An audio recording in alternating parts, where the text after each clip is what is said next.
क्षेत्र के लोगों की चाह अपने नेता के लिए। हमारे साथ अब शेष नारायण सिंह मौजूद हैं जो कि वरिष्ठ पत्रकार हैं। नारायण जी नमस्कार।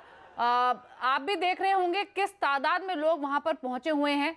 रोड शो तो ये अब 5:15 बजे शुरू हुआ है, लेकिन जनसंख्या वहां पर सुबह से थी। इतनी भारी भीड़, तपती धूप में भूखे प्यासे लोग वहां पर मौजूद हैं। हाँ, बहुत बहुत बड़ी संख्या है। लगभग ऐसा लगता है कि पूरा बनारस ही वहीं सड़कों पे है। और ये जो सड़कें हैं, जो बनारस शहर का जो सबसे व्यस्ततम इलाका है, उधर से उनका रोड शो गुजरेगा। चल के बीएचयू से चल के अस्सी घाट होते हुए मदनपुरा गोदौलिया होते हुए जब वो काशी विश्वनाथ के पक्का महाल तक पहुंचेगा, तो वो अपने आप में एक बहुत घना इलाका है। और वहाँ पे अब आप सुबह से जो दिख रहा है, अभी प्रोग्राम तो दोपहर बाद का था, लेकिन सुबह से ही भीड़ लगी हुई है। और बीजेपी ने भी, क्योंकि ये चर्चा थी कि प्रियंका गांधी वहां से कैंडिडेट होने वाली हैं, तो उसके मद्देनजर वहां पे एक ठिकाने से तबीयत से बता दिया गया कि भैया पूरा शहर तो हमारे साथ है, आप कहाँ फंस रही। और मुझे लगता है कि उसी का नतीजा भी है कि उन्होंने वहां पे जो उनके पुराने कैंडिडेट थे अजय राय, उन्हीं को फिर से उतार दिया। आज ही अभी उनका नाम तो घोषणा हो गई। तो अब ये है कि पूरी तैयारी तो हो गई है और होगी। अब कल वो पर्चा दाखिले में भी इतनी तो नहीं, लेकिन भीड़ तो खासी होगी। तो आज का इवेंट जो है, जी भैया। शेष नारायण जी, मैं लक्ष्मण बोल रहा हूँ। मेरी आवाज़ आ रही है आपको? मैं लक्ष्मण बोल रहा हूँ, वाराणसी में मैं हूँ। चूँकि आप यहाँ की चीज़ों से काफ़ी वाकिफ़ हैं, मैं ये जानना चाहता हूँ कि इस रोड शो को क्या पीएम मोदी के बनारस के रोड शो के तौर पर देखा जाए, या फिर पूरे देश में, उत्तर प्रदेश में मैसेज देने के तौर पर देखा जाए कि कांग्रेस के महागठबंधन के खिलाफ अभी भी भाजपा की पकड़ उतनी मजबूत है? कैसे देखा जाए इसको? नहीं, देखिए, इसको कोशिश तो यही कि पूरे देश में, क्योंकि ह्यूज मीडिया इवेंट आप देख रहे हैं कि सारे देश के चैनलों में ये लगातार मुसलसल सुबह से दिख रहा है। लेकिन अब वो तो मुझे लगता है कि वो वहाँ पे उत्तर प्रदेश में जहाँ ये शो चल रहा है, वहीं से 30 किलोमीटर दूर की जो कॉन्स्टिट्यूएंसीज हैं, जो लोकसभा क्षेत्र हैं, वहाँ पे अलग तरह का डायनेमिक चल रहा है कि यहाँ पे जो है मोदी जब चुनाव लड़ रहे हैं तो मोदी लड़ रहे हैं बस, और उसमें बीजेपी है क्या है, मोदी के नाम पे पूरे देश वोट मांगा जा रहा है। तो मुझे ऐसा नहीं लगता कि इसका असर पूरे देश में पड़ने जा रहा है, क्योंकि चुनाव 3 चरण के हो चुके हैं और बाकी अपने पीक पे है। जहां भी चुनाव हो रहे हैं वो टॉप पे हैं। और वो कैंपेन का जो थर्ड फोर्थ गियर चल रहा है, उसमें इसका बहुत ज्यादा योगदान नहीं होने जा रहा है, क्योंकि वहीं गाजीपुर में, वहीं पे चंदौली है, वहीं जौनपुर है, जो पड़ोसी इस जनसैलाब का मतलब क्या निकाला जाए? क्या इस जनसैलाब से ये मतलब निकालना सही होगा कि महागठबंधन की पकड़ की बात जो की जा रही थी उत्तर प्रदेश में, और भाजपा के कमज़ोर होने की बात जो की जा रही थी, इस जनसैलाब को लेकर उन बातों को कितना बल मिलता है? फिर वो बातें अब कमज़ोर पड़ती दिख रही हैं कि महागठबंधन का नहीं, जो उतना दबदबा नहीं है। नहीं, जो देखिए साहब, मेरा असेसमेंट डिफरेंट है। जो मोदी के साथ लोग हैं वो हैं और वो हट नहीं रहे हैं। पूरे की पूरी कोशिश थी, आपने देखा होगा पिछले 1.5 महीने से, कि राष्ट्रवाद को, हिंदू भावनाओं को करके जो जातियों का जकड़न है पूरे उत्तर प्रदेश में, पूरे उत्तर प्रदेश में, उसको तोड़ा जाए। लेकिन अजीब बात यह है कि टूट ही नहीं रहा है। तो जाति से उठ के जब सारा का सारा जो ओबीसी, शेड्यूल कास्ट और ये सारे लोग जब हिंदू हो जाएं, तो हिंदू वर्सेस अन्य हो सकता था, लेकिन वो नहीं हुआ। तो ये मोदी जी की पॉपुलैरिटी जो है एक बहुत बड़ा यूएसपी है। मोदी जी की पॉपुलैरिटी को फोकस करने का ये तीसरा, मैंने राष्ट्रवाद भी उस लेवल पर नहीं चला, बालाकोट भी नहीं चला, और हिंदू वाला भी नहीं चला। तो मोदी जो फैक्टर है कि मोदी जी देश को तरक्की करेंगे, तो मोदी को प्रोटेक्ट करने की कोशिश है। अब आने वाले कल परसों नरसों इसका क्या होता है, अगले राउंड में इसका क्या रिफ्लेक्शन होता है, उससे ये बात अंदाज लगेगी। आज मेरा ख्याल है मेरा कुछ कहना जल्दबाजी होगी और मेरी विशुद्ध थिंकिंग होगी। बिल्कुल आपने सही कहा शेषनाथ जी। मैं यहाँ पिछले 3 दिन से हूँ। बनारस से कई लोगों से बातचीत किया तो उन्होंने कहा कि हमें भाजपा के प्रति आसक्ति की बात नहीं है, हमें पार्टी या राष्ट्रवाद की बात है। हम तो मोदी चाहते हैं जी, क्योंकि मोदी जब से यहाँ आए हैं बनारस के लोगों का हौसला बढ़ गया है, और ये भी कहते हैं मजबूती से कि हमने एक प्रधानमंत्री को चुन करके भेजा है। दीपाली, बिल्कुल वही प्यार है लोगों का जो वहां पर उमड़ा है इतनी भीड़ के तौर पर, और लाखों की तादाद में वहां पर लोग पहुंचे हुए हैं। और मेगा रोड शो ये है, आप विजुअल्स लगातार अपनी स्क्रीन पर देख ही रहे हैं। अभी ये थोड़ा सा ही ये जो रोड शो है थोड़ा ही आगे बढ़ा होगा। 2 घंटे, 2.5 घंटा, 3 घंटा शायद लग सकता है। गंगा आरती के वक्त तक पीएम मोदी वहां पर पहुंचेंगे। लेकिन जो भी अभी डिस्कशन हुआ शेष नारायण सिंह के साथ कि लोगों का प्यार है वहां पर, लोग मोदी जी को बहुत चाहते हैं, उनका संसदीय इलाका है और इसीलिए इतनी जनसंख्या में लोग वहां पर पहुंचे हैं। अभी भी देखिए भारी भीड़ है, मतलब जैसे जैसे मोदी का काफिला आगे बढ़ रहा है, पीएम मोदी का, लोग भी उसी के साथ आगे आगे बढ़ रहे हैं और जब ये पहुंचेंगे घाट पर और वहां पर गंगा आरती करेंगे तब तक ये लोग वहां पर मौजूद रहेंगे। लेकिन हाँ, एक चीज तो जरूर है कि इस तरीके का शक्ति प्रदर्शन कहें या फिर इस तरीके का जन सैलाब कहें, पहली बार देखा गया है लोगों के बीच में अपने नेता के लिए। और जैसे कि विलक्षण बता भी रहे थे, 3 दिनों में उन्होंने जो बातचीत की है लोगों से, उससे एक चीज तो क्लियर है कि लोग वहां के मोदी को ही बतौर नेता वापस चाहते हैं और बड़ा गर्व वो महसूस करते हैं कि उनका नेता पीएम है। इनफैक्ट लक्ष्मण बने हुए, लक्ष्मण कितना खिसका ये काफिला अभी आप देख पा रहे हैं क्या जहां पर मौजूद हैं आप? मैं जहाँ पे वहाँ से दूर मुझे दिख रहे हैं मोदी का काफिला, हालांकि कैमरे से दिखाना थोड़ा सा मुश्किल है।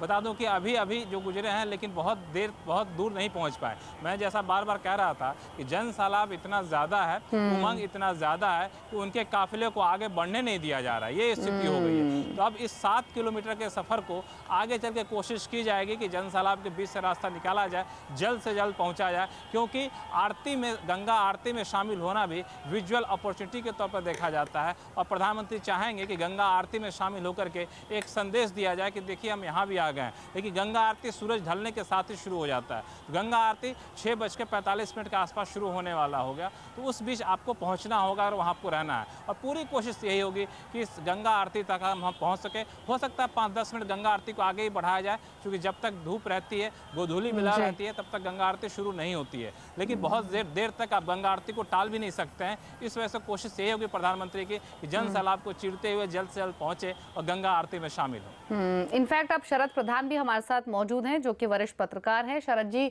नमस्कार। आप बताइए, आपने भी देखा होगा ये सभी टीवी चैनलों पर दिख भी रहा है, जो शक्ति प्रदर्शन हो रहा है, जो जन सैलाब वहां पर उमड़ा है, क्या मैसेज मिल रहा है इससे और क्या ये मोदी प्रेम है या फिर ये बीजेपी की लहर है? नहीं, ये तो मोदी की लहर है। देखिए, बीजेपी की लहर का जमाना तो बहुत सालों पहले खत्म हो गया। 2014 से सिर्फ मोदी की लहर ही चल रही है। और जहाँ तक बनारस का सवाल है, तो मुझे तो कोई ताज्जुब नहीं है कि इतनी भीड़ है। और बनारस वैसे ऐसा भी शहर है कि बहुत पुराना शहर है, हिंदुस्तान का सबसे पुराना शहर है। तो सड़कें वहाँ पे क्योंकि बहुत सकरी हैं, पतली हैं, तो वहाँ लंबे जाम लगते भी हैं। अगर कम भी भीड़ हो तो बनारस में बहुत ज्यादा दिखती है। लेकिन इसमें कोई शक नहीं कि नरेंद्र मोदी जी के लिए भीड़ ही भीड़ होगी वहाँ पे। उनकी कॉन्स्टिट्यूंसी भी है, प्राइम मिनिस्टर हैं वो, तो ये सब चीजें तो होना। मुझे लगता है कि गंगा आरती भी उनका इंतजार करेगी।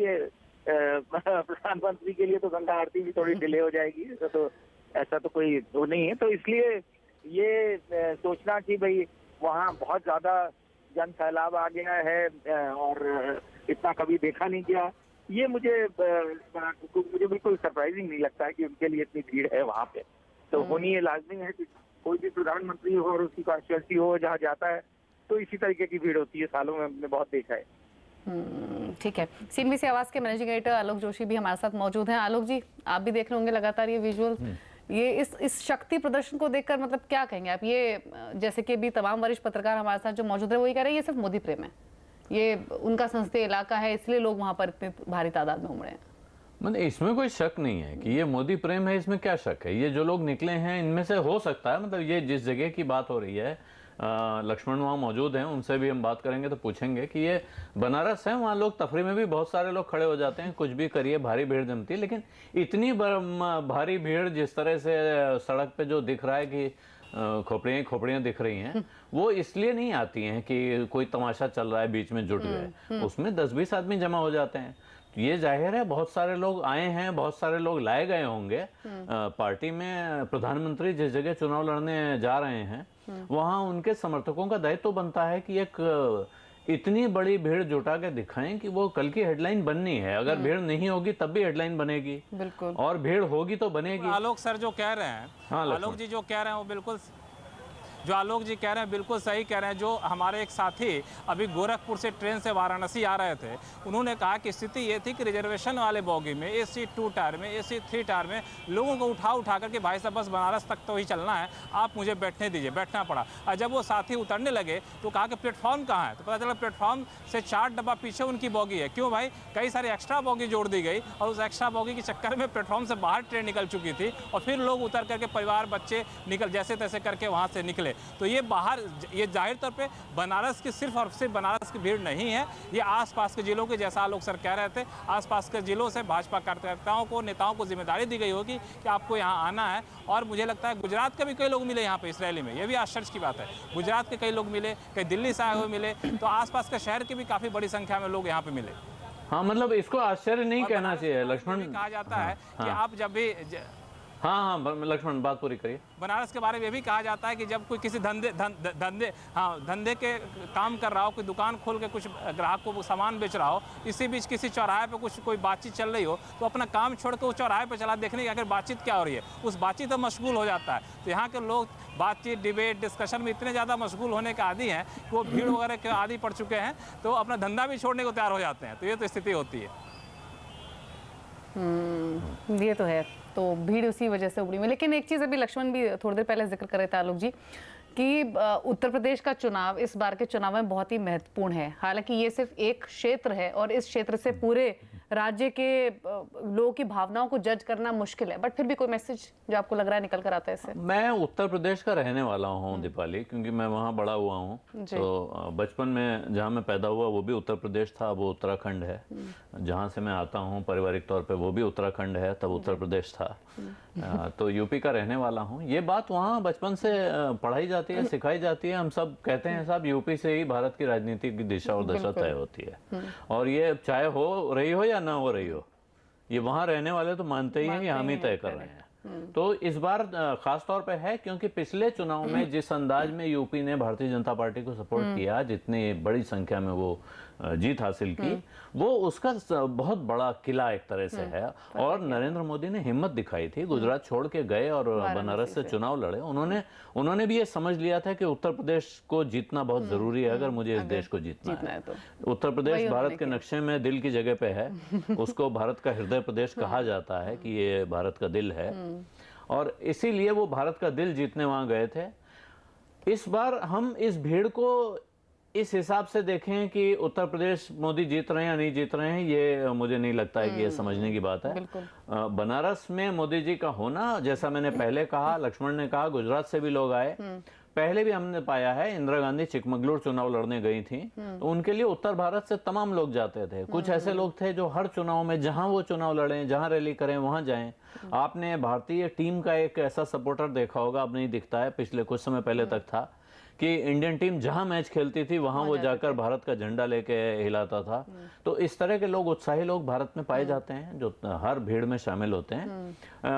उत्तर प्रदेश में क्या फैसला होने जा रहा है इसका मुझे नहीं लगता है कि यहाँ से तस्वीरों से आकलन लगाना गलत होगा। इस तस्वीर से कोई अंदाजा लग सकता है।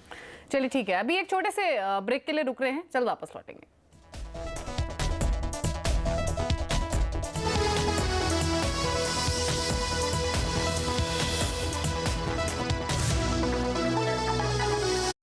One of India's leading manufacturers of bromine and lithium-based specialty chemicals, widely used for specialized applications in multiple industries, Neogen Chemicals Limited now makes a public issue of equity shares of ₹10 each for cash at a premium. The 100% book building issue being